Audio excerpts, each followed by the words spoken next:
Against a towering wall of golden desert cliffs on the west bank of the Nile, a temple rises out of the living rock in 3 broad terraces, its long rows of pale columns glowing in the sun. It seems less built than grown, as though the mountain itself had been shaped into colonnades and ramps. Raised more than 3,000 years ago, it is one of the most admired buildings of the ancient world, and it was made for a woman who dared to rule Egypt as a pharaoh. Welcome to the Temple of Hatshepsut.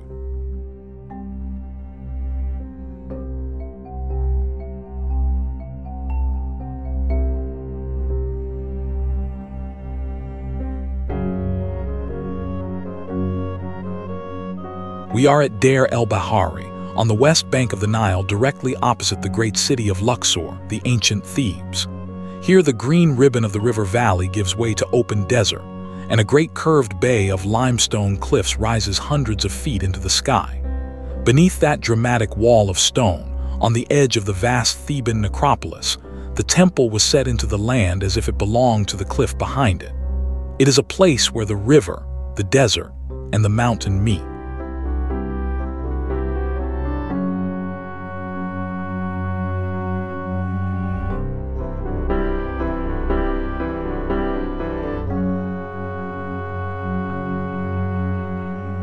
Before us rises the mortuary temple itself, 3 broad terraces climbing one above the other toward the sheer face of the mountain. Long ramps join each level to the next, drawing the eye upward from the desert floor to the sanctuary cut into the rock. The clean lines of its colonnades echo the horizontal bands of the cliff, so that temple and mountain seem to belong to a single design. Few buildings anywhere sit so perfectly within their landscape.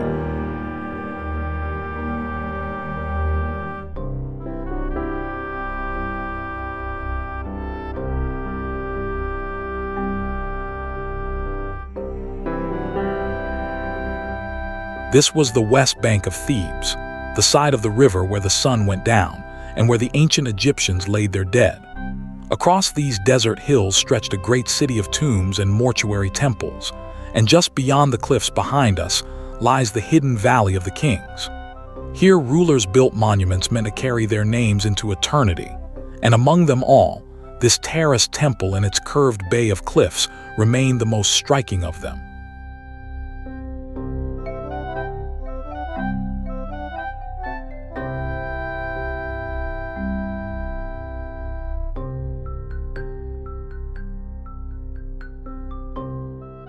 This temple was raised for Hatshepsut, one of the very few women ever to rule as pharaoh in the long history of Egypt. She belonged to the illustrious 18th dynasty and reigned around 1479 to 1458 before the Common Era. In a world where kingship was almost always passed from father to son, she claimed the highest office in the land and held it for some 2 decades, a reign remembered for its peace, its wealth, and its ambitious building across Egypt.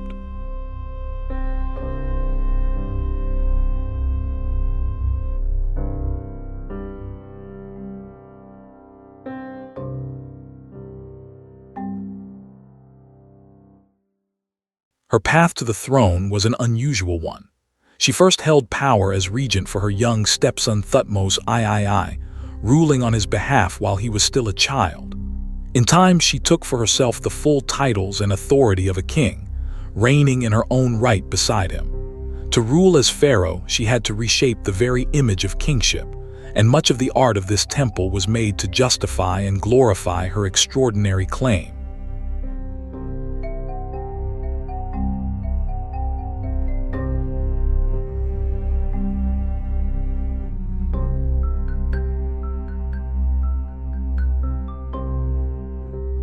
The temple's bold and elegant design is often credited to her trusted steward and architect Senenmut. His plan of 3 colonnaded terraces linked by long ramps was unlike anything before it, a work of clean geometry set against the wild face of the cliff.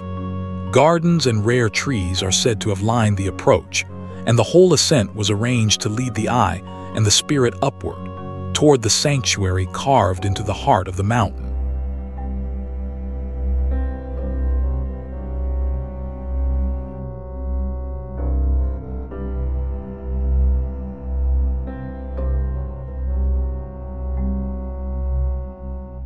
We ascend the terraces past long rows of square and fluted columns, their shadows falling in ordered lines across the pale stone. Each level opens onto a colonnade whose walls were once covered in carved and painted scenes, sheltered from the desert sun.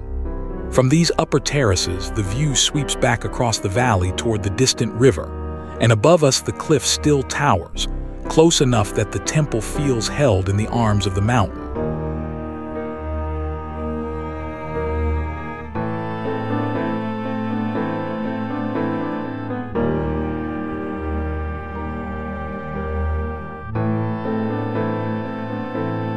Along the terraces stood great statues of the Pharaoh, and shrines were set into the sides of the temple to honor the gods.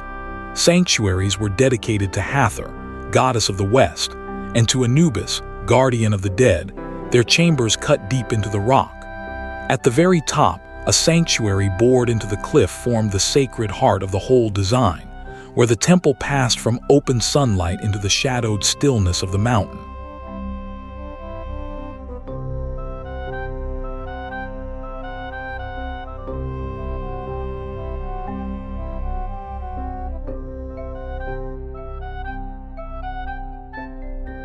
On these walls, in delicate carved reliefs, the temple records one of the great adventures of the age, a trading expedition Hatshepsut sent to the distant land of Punt. The reliefs show seagoing ships laden with treasure returning from a far country, bringing back precious incense, whole myrrh trees carried in baskets, ebony, ivory, gold, and exotic animals. It was proof of her reach and her wealth, a peaceful triumph carved in stone for all who would come after.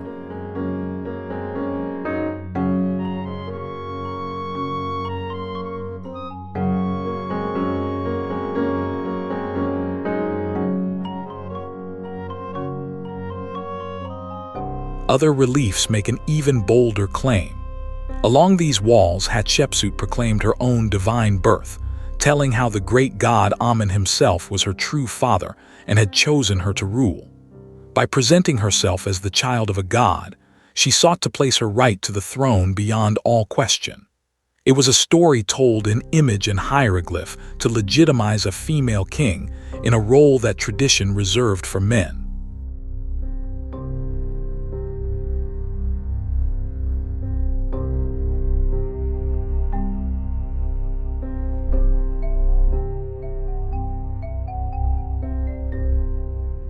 To be seen as a rightful pharaoh, Hatshepsut often had herself shown in the traditional regalia of a male king. In statue and relief, she wears the royal headcloth, the kilt, and even the false ceremonial beard that was a symbol of kingship itself. This was not disguise but the language of power, the age-old image of what a pharaoh was, adopted so that a woman could be recognized as the living king of Egypt.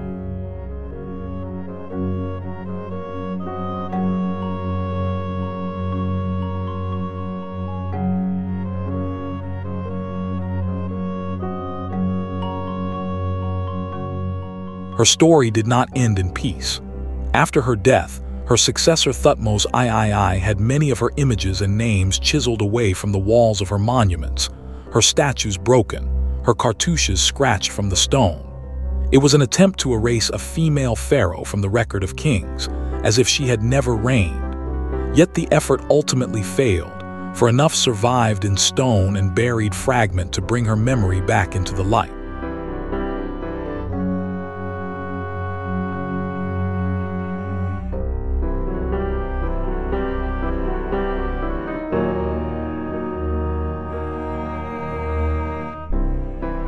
For long centuries, the temple lay half buried in drifted sand and fallen rubble, its terraces broken and its name nearly forgotten. Then, over the past 200 years, generations of scholars and archaeologists cleared the sand, pieced together its shattered statues, and slowly raised the colonnades once more. Through their patient work, the erased pharaoh was recovered, her reliefs read again, and Hatshepsut was restored to her rightful place in the long line of Egypt's kings.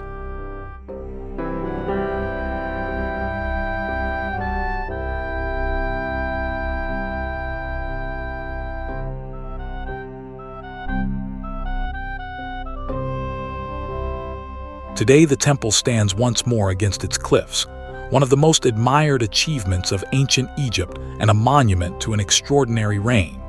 Hatshepsut is remembered not for war but for trade, for peace, and for building on a grand scale, and above all as a woman who claimed the throne of the pharaohs and held it. The erasure meant to silence her instead made her story more remarkable, and her temple endures as her answer across the centuries.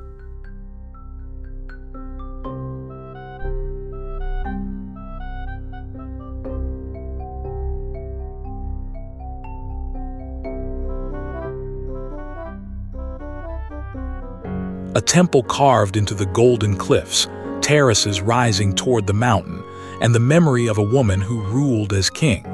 Thank you for watching. Follow for more interesting people, places, and things we cover on the channel.